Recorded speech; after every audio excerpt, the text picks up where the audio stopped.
2026 के जनवरी मंथ में बेंगलोर के इस फ्लैट में आग लग जाती है जहां पे शर्मिला कुशलप्पा नाम की एक लड़की रह रही थी। पुलिस मौके पर पहुंचती है और पता चलता है कि इस फ्लैट के अंदर से एक लाश भी मिलती है। फ्लैट अंदर से बहुत बुरी तरह से जल भी चुका था। फायर ब्रिगेड आग पे काबू तो पाती है, लेकिन इसके बाद भी जो लाश थी वो क्लियरली फ्लोर पे ही पड़ी हुई थी। पुलिस के हिसाब से इस फ्लैट में एक शॉर्ट सर्किट हुआ था और उसी वजह से सफोकेशन की वजह से ही इस इंसान की जान भी चली गई थी। काफी हद तक चीजें एक एक्सीडेंट ही दिख रही थी, लेकिन इसके बाद कुछ जरूरी चीजें थी जो इस लाश को बिलोंग करती थी, वो पुलिस को नहीं मिलती हैं, जिसकी वजह से पुलिस को थोड़ा सा शक आना शुरू होता है। लाश को पोस्टमार्टम के लिए भेजा जाता है और वहां से जो रिपोर्ट आती है वो बहुत सारे खुलासे करती है, ऐसे खुलासे जो हर सुनने वाले इंसान को बहुत बुरी तरह से चौंका के रख देती हैं। साथ ही अगर आप एक यंगस्टर हैं, अगर आप कॉलेज गोइंग स्टूडेंट हैं या फिर कहीं शिफ्ट होने का सोच रहे हैं अपनी नौकरी की वजह से, तो आपको ये वीडियो देखना बहुत ही ज़्यादा ज़रूरी है, स्पेसिफिकली अगर आप एक लड़की हैं। बेंगलोर के एसपी नायडू लेआउट के दूरावनी नगर में एक फ्लैट था और इस फ्लैट में रात का ये समय था जिसमें लोगों को लगता है कि शायद कोई हलचल हो रही है। जैसे ही लोग अपने अपने घरों से बाहर निकलते हैं तो वो देखते हैं इस फ्लैट के अंदर आग लगी हुई थी। लोग चाहते थे कि ये आग इससे ज़्यादा फैले ना, सिर्फ इस फ्लैट तक ही रहे। इसी के चलते फायर ब्रिगेड को तभी के तभी कॉल की जाती है। थोड़ी ही देर में फायर ब्रिगेड पहुंचती है, लेकिन लोग जानते थे कि इस फ्लैट के अंदर 2 बेडरूम थे और इन 2 बेडरूम्स में 2 लड़कियां रहती थी। हो सकता था उनकी जान को भी खतरा हो या फिर शायद उनको कोई हार्म हुआ भी हो। इसी के चलते पुलिस स्टेशन पे भी कॉल किया जाता है। जो नियर बाय पुलिस स्टेशन था वो था रामामूर्ति नगर का पुलिस स्टेशन। थोड़ी ही देर में पुलिस भी वहां पे पहुंचती है। फायर ब्रिगेड थोड़ी ही देर में इस आग से काबू भी पा लेती है। फॉर्चुनेटली आग अभी तक आसपास के फ्लैट्स में फैली नहीं थी। खैर, इसके बाद पुलिस अंदर तफ्तीश करने जाती है। सबने पुलिस को बताया कि इस फ्लैट में 2 लड़कियां रहती हैं। पुलिस के अंदर पहुंचने के बाद जब देखा जाता है तो फ्लैट के अंदर बहुत सारी चीजें जल के राख हो चुकी थी। इनफैक्ट फ्लैट के बाहर तक भी ये जो राख थी ये वहीं पे दिख रही थी। अंदर जैसे ही जाते हैं तो पता चलता है कि सच में अंदर एक लाश पड़ी हुई थी। लाश एक लड़की की थी। अब जैसा मैंने आपको बताया, सबको ये लग रहा था कि शायद कोई एक्सीडेंट है, शायद कोई शॉर्ट सर्किट हुआ था जिसकी वजह से इस फ्लैट में ये आग लगती है और ये लड़की सफोकेशन की वजह से मर जाती है। लेकिन अब कुछ प्रोटोकॉल्स के चलते पुलिस के साथ एक फोरेंसिक टीम हमेशा ही रहती है। जहां पे भी इस तरह का कोई भी हादसा हुआ हो, फोरेंसिक टीम पुलिस के साथ ही आती है।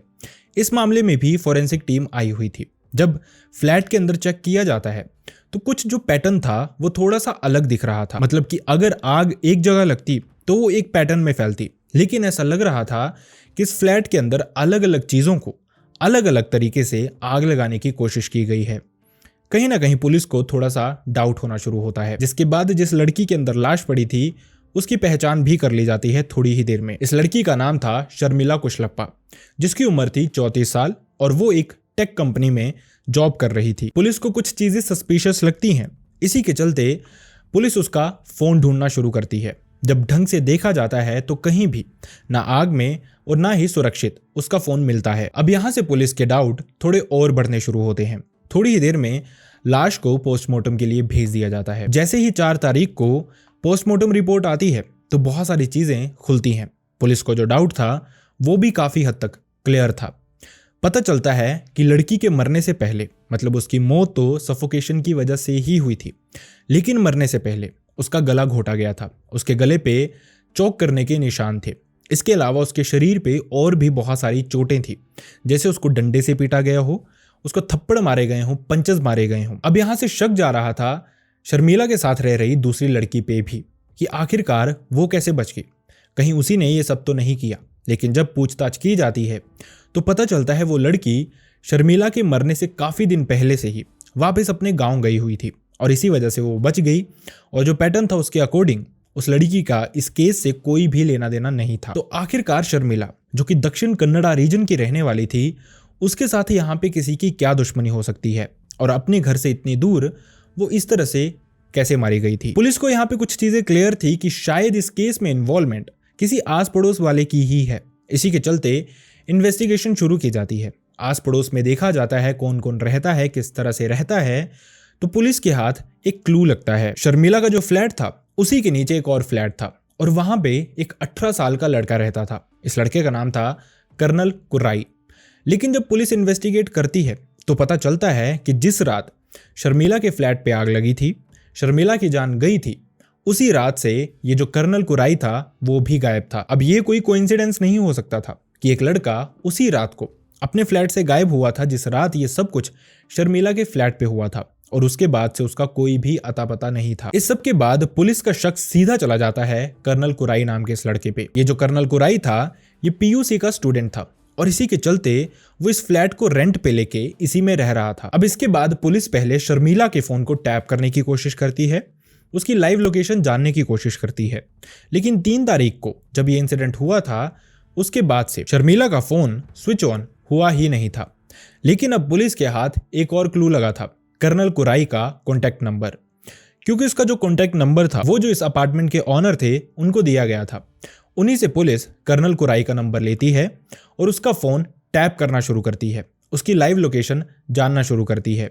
और देखते देखते 10 तारीख मतलब इस सारे इंसिडेंट के 1 हफ्ते के बाद ही कर्नल कुर्राई की लाइव लोकेशन पुलिस को मिलती है और पुलिस उसको फट से अरेस्ट करने पहुंच जाती है। ये जो कर्नल कुर्राई की लाइव लोकेशन थी ये सुब्रमण्या लेआउट पे देखी गई थी। पुलिस वहां पे पहुंचती है और कर्नल कुर्राई को अरेस्ट किया जाता है, जिसके बाद उसको पुलिस स्टेशन लेके जाया जाता है। लेकिन अभी तक पुलिस भी श्योर नहीं थी कि आखिरकार क्या सचमुच ये कर्नल कुर्राई ने ही किया है, और अगर किया है तो इस सब का रीजन क्या हो सकता है। अब कर्नल कुर्राई से पूछताछ शुरू की जाती है, जिसके बाद वो पहले तो अपने बारे में बताता है कि वो कहां से है और यहाँ पे क्या कर रहा है। असल में कर्नल कुर्राई कुडागू डिस्ट्रिक्ट से था, जहां पे वो अपनी माँ के साथ ही रहता था। यहाँ पे उसने पढ़ने के लिए ही ये फ्लैट लिया हुआ था। लेकिन कुछ समय पहले ही जब वहां पे शर्मिला आई थी इस फ्लैट में रहने के लिए अपनी जॉब लगने के बाद से, तब से ही जो कर्नल कुर्राई था उसका दिल शर्मिला पे आ गया था। मतलब वो एक तरह के शायद फिजिकल फेवर्स लेना चाहता था उससे। वहीं दूसरी तरफ जो शर्मिला थी कर्नल कुर्राई से लगभग 16 साल बड़ी, वो उसको अपने छोटे भाई की तरह ही देखा करती थी। शुरुआती दौर में तो दोनों की बातचीत नहीं हुई थी, लेकिन उसके बाद धीरे धीरे, क्योंकि दोनों सेम बिल्डिंग में ही रहते थे, इसी के चलते कभी कभार हल्की फुल्की बात होनी शुरू होती है। हाय हेलो ग्रीटिंग्स ये सारी चीजें होनी शुरू होती हैं। लेकिन जैसा मैंने आपको बताया, शर्मिला शायद कुर्राई को अपना छोटा भाई समझती थी। इसी के चलते कभी कभार वो उससे कुछ सामान मंगवा लेती थी, या कभी कभार कुर्राई खुद भी खाना देने उनके कमरे में चले जाया करता था। अभी तक तो ये सारी चीजें नॉर्मल थी, लेकिन इस सब के दौरान जो कुर्राई की ये फैंटेसी थी, शर्मिला के साथ टाइम स्पेंड करना, हम बिस्तर होना, फिजिकल होना, ये बढ़ती जा रही थी। वो रोज उसको देखता था और रोज उसकी ये फैंटेसी आगे बढ़ती जाती थी। और आखिरकार कर्नल कुर्राई को वो वक्त मिलता है।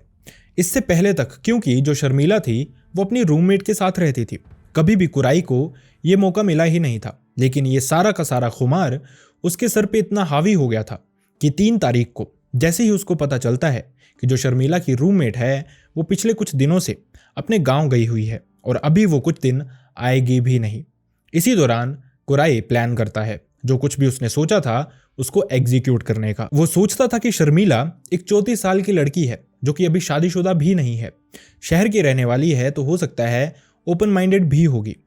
वो उसको एक तरह का सरप्राइज देना चाहता था। वो उसके मेन डोर से एंट्री नहीं करता है, बल्कि उसकी बालकनी से एंटर करता है, जहां पे एक पर्दे वाली वीडियो आपने देखी भी होगी। इसी पर्दे के पीछे एक स्लाइडिंग ग्लास था और इसी ग्लास के बाहर थी ये बालकनी। कुर्राई समहाउ इस बालकनी तक पहुंचता है और रात को जब शर्मिला अपने बिस्तर पे सो रही थी, अपने ध्यान में थी, उसी समय कुर्राई एंटर करता है और पीछे से शर्मिला को जकड़ लेता है। शर्मिला कुछ समझ ही नहीं पा रही थी, उसको ये ग्लास की आवाज भी नहीं आई थी। दरवाजा उसका अंदर से लॉक्ड था और वो समझ ही नहीं पा रही थी कि आखिरकार कौन आ गया है और कैसे उसके फ्लैट के अंदर पहुंच गया है। वो थोड़ी देर तो ये सब कुछ प्रोसेस करने में लगाती है, जिसके बाद घूम के देखती है तो वहां पे कोई और नहीं बल्कि कुर्राई खड़ा था। वो उससे पूछती है कि तुम क्या कर रहे हो इस वक्त यहाँ पे, और तुम कैसे यहाँ पे आए, और तुम चाहते क्या हो। कुर्राई सारी की सारी अपनी जो फैंटेसीज थी, अपनी इच्छाएं थी, वो उसके सामने बताना शुरू करता है। लेकिन शर्मिला एक मैच्योर लड़की थी, इसी के चलते वो कुर्राई को अपोज करना शुरू करती है। लेकिन शर्मिला की किस्मत इतनी खराब थी कि इस बिल्डिंग में रहने वाले लोग बहुत ज्यादा नहीं थे, जिसके चलते उसकी आवाज बाहर नहीं पहुंचती है। और कुर्राई को अपनी स्ट्रेंथ पे पूरी तरह से यकीन था। वो जानता था अब शर्मिला मानने नहीं वाली है। इसी के चलते वो प्लान करता है उसको मार देने का। वो उसका मुंह और नाक पूरी तरह से बंद कर देता है अपनी पूरी स्ट्रेंथ से और उसको जकड़ के रखता है जब तक शर्मिला बेहोश नहीं हो जाती। इसके बाद भी वो उसको पीटता है, चांटे मारता है, पंचेस मारता है और उसको बेहोश भी कर देता है।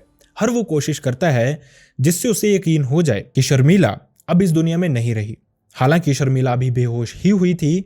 उसी समय कुराई वापस जाने लगता है, लेकिन उसका दिमाग वहीं पे ठनकता है। उसको लगता है कि हो सकता है पुलिस जब यहाँ पे पहुंचे तो उनको पता चल जाए इसके साथ क्या हुआ है और हो सकता है कुराई इस वजह से फंस भी जाए। इसी के चलते वो प्लान करता है। एक सिर्फ 18 साल का लड़का जिसके दिमाग पे उसकी हवस इतनी हावी हो गई थी कि वो कुछ भी करने के लिए वहां पे रेडी था, जिसकी वजह से वो पकड़ा ना जाए या फिर फिजिकल फेवर्स शर्मिला की तरफ से उसको मिल सके। लेकिन ऐसा कुछ हुआ नहीं था, जिसके चलते उसको शर्मिला को मारना पड़ता है। अब इसके बाद वो शर्मिला के कुछ कपड़े इकट्ठे करता है, जिसके चलते वो हर एक कोने में आग लगाना शुरू करता है। लगभग आधा पौना घंटा वो इसी अपार्टमेंट में रहता है जब तक ये आग अच्छे से भड़क नहीं जाती और देखते देखते सारे कमरे में फैल नहीं जाती, जिसकी वजह से शर्मिला सफोकेशन की वजह से मर नहीं जाती। अब वो जानता था कि दरवाजा अगर अंदर से बंद होगा तो पुलिस को डाउट भी नहीं जाएगा। वो जिस बालकनी से आया था उसी बालकनी से वापस भी चला जाता है और इस सारे के सारे मामले को अंजाम देने के बाद वो शर्मिला का फोन भी अपने साथ ले जाता है। अब क्यों लेके जाता है ये तो उसने नहीं बताया, लेकिन कहीं ना कहीं उसके फंसने की वजह सबसे पहला कारण इनफैक्ट जो था वो ये फोन ही था। खैर, इसके बाद कर्नल कुराई को अरेस्ट कर लिया जाता है। उस पे 3 मामले दर्ज होते हैं, खून का, बलात्कार का और एविडेंस को खत्म करने का। इस तरह के इंसिडेंट्स शेयर करने से हमारा मोटिव किसी की भावना को ठेस पहुंचाना नहीं है, बल्कि हम चाहते हैं लोगों में अवेयरनेस आए कि आपके अड़ोस पड़ोस के लोग आपके साथ किस तरह का सलूक कर सकते हैं। अगर आपको कोई इंसान बहुत बेचारा भी लगता है तो भी अगर आप बाहर रह रहे हैं तो ऐसे इंसानों पे विश्वास ना करें, खासकर तब जब आप अकेले हों। अपने खिड़कियां दरवाजे अच्छे से बंद करके सोएं। ये जो मामला था ये सिर्फ एक खून का नहीं था, बल्कि एक मानसिकता का था।